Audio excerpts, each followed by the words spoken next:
बारूद के एक ढेर पे बैठी हुई दुनिया शोलों से हिफाजत का हुनर पूछ रही है। सभापति महोदय, मैं पत्रकारिता का विद्यार्थी रहा हूं, इसलिए कह रहा हूं कि जीवन पुस्तक फट जाती है, कागज पीला हो जाता है।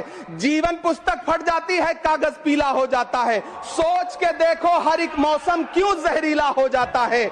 बच्चों के सच्चे जहनों में झूठी बातें मत डालो, कांटों की सोहबत में रहकर फूल नुकीला हो जाता है। मैं आपसे लोग अपने अपने क्षेत्र के यहाँ पे जिम्मेदार हैं कि सभी से बात करने पर जो बात सामने आई कि असल में गंभीर समस्या है, शॉर्टेज है, लेकिन सरकार उस बात को भी नहीं मान रही है। और अगर शॉर्टेज नहीं है तो क्यों जगह जगह पर लाइन लग गई, क्यों फूड इंडस्ट्री पर इतना बड़ा प्रभाव पड़ा है। कई मंदिरों में जिस तरीके से प्रसाद बनता था उस तरीके से अब प्रसाद नहीं बन रहा है। कई जगहों पर अब रिफिल के लिए भी अवधि बढ़ा दी गई है कि 7 दिन एक्स्ट्रा रिफिल नहीं होगा। तो अगर शॉर्टेज नहीं है तो इस तरह की स्थिति क्यों बन रही है। बारूद के ढेर पर बैठी हुई है दुनिया, शोलों से हिफाजत का हुनर पूछ रही है।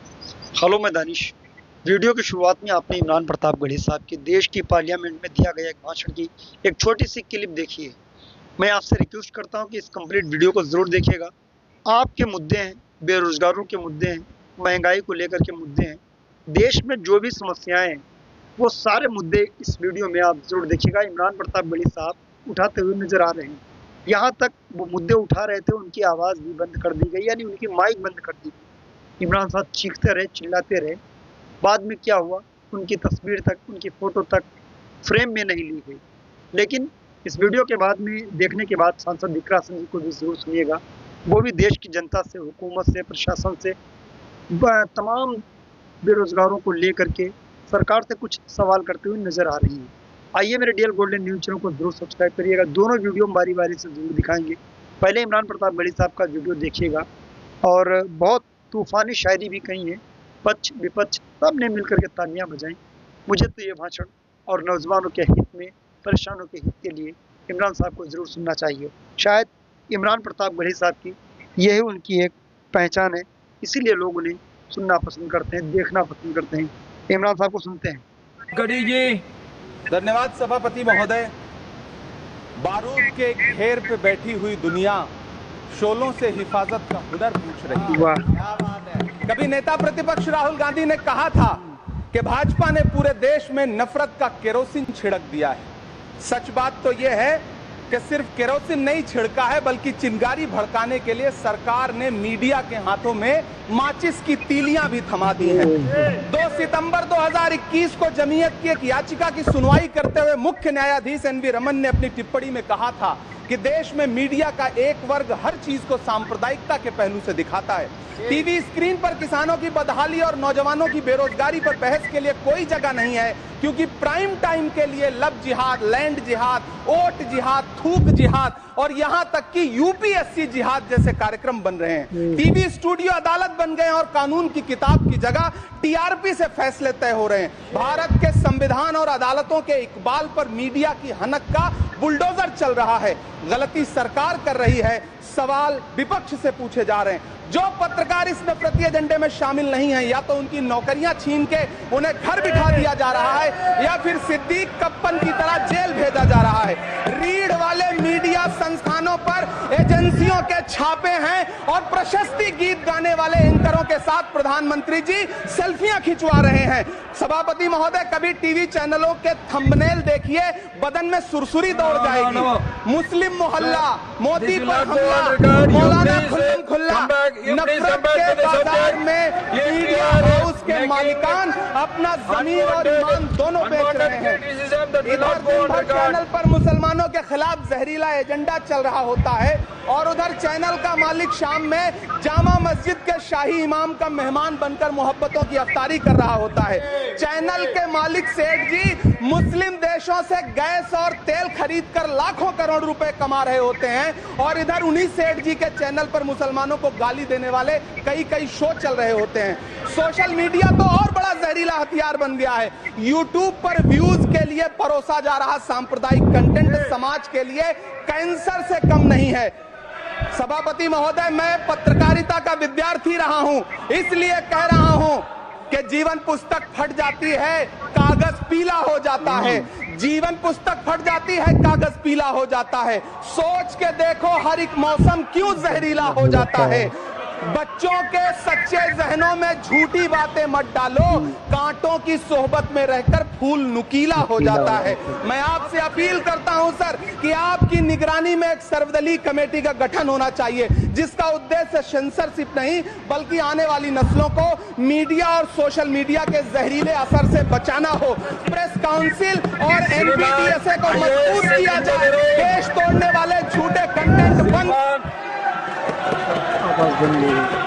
इमरान साहब की माइक को Chairman sir, इमरान साहब chief rank minister Honorable Chairman sir, नहीं, उनकी आवाज सुनाई I दे am रही standing with the है। tears. उनकी तस्वीर तक फ्रेम I में am standing with नहीं tearful दिखाई जा eyes. रही है। உங்களுக்கு எனது கண்ணீர் देश के हक में, देश के लिए, नौजवानों के लिए, हिंदू मुसलमानों को लेकर के जो जहर परोसा जा रहा है, उसको लेकर के जो भी आईना दिखाएगा उसकी आवाज़ को बंद कर दिया जाएगा।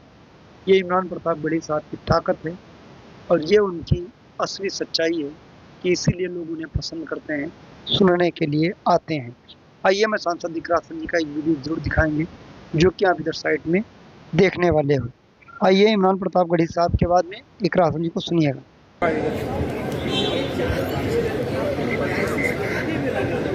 हमारे साथ इकरा हसन जी हैं। ज़मीन पर क्या है सिचुएशन और संसद में किस तरह से मंत्री जी का जो भाषण है वो इन्हें अश्योर कर रहा है कि नहीं, ये बताने के लिए इस वक्त हमारे साथ है। और मैडम, आपने दोनों जगहों को देखा, अपने क्षेत्र को भी देख रही हैं, आप यहाँ भी देख रही हैं। वस्तु स्थिति ये है कि लोग बाहर खड़े हैं। क्या ये कालाबाजारी है, सरकार ने फ्लो बना रखा है सिलेंडर्स का, या फिर कुछ और?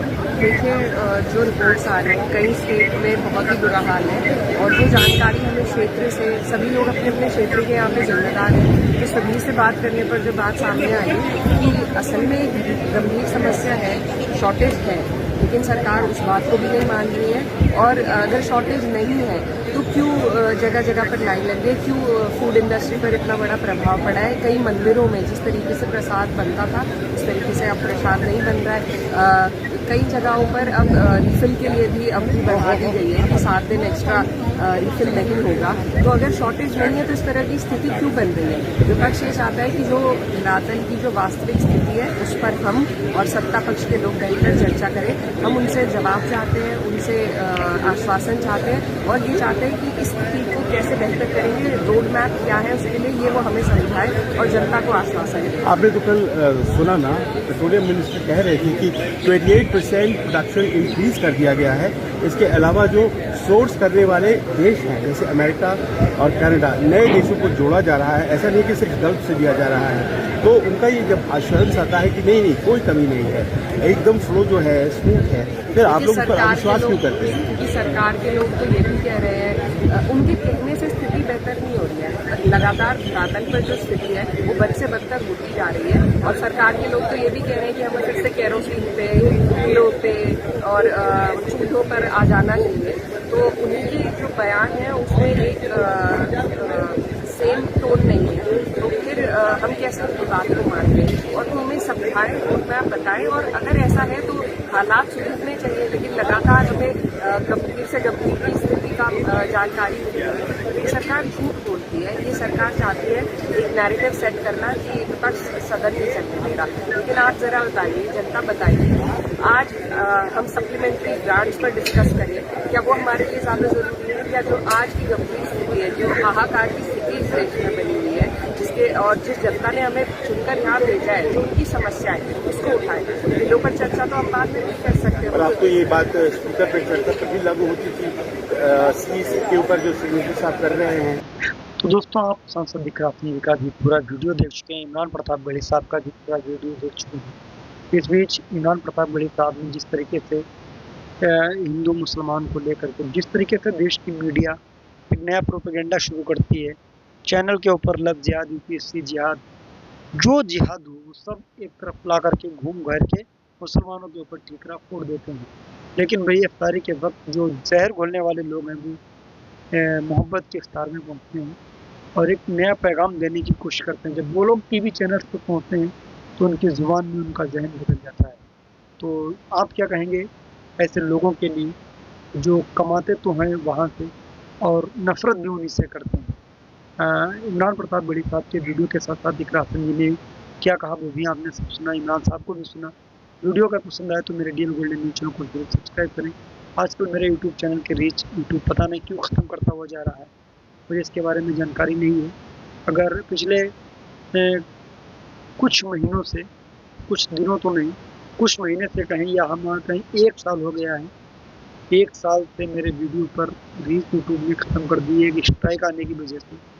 वो स्ट्राइक कैसे वापस तो हो गई, लेकिन अब यूट्यूब ने मेरे चैनल के रीच ग्रोथ डाउन कर दी ताकि वीडियो अब कोई वायरल ही नहीं होता है। आप किसी को अगर कोई इसकी जानकारी है तो कमेंट करके ज़रूर बताएं, हम आपको कॉन्टैक्ट नंबर देंगे और बात करने की कोशिश करेंगे। मिलते हैं किसी और वीडियो के साथ, दुआ में देखना। जय हिंद।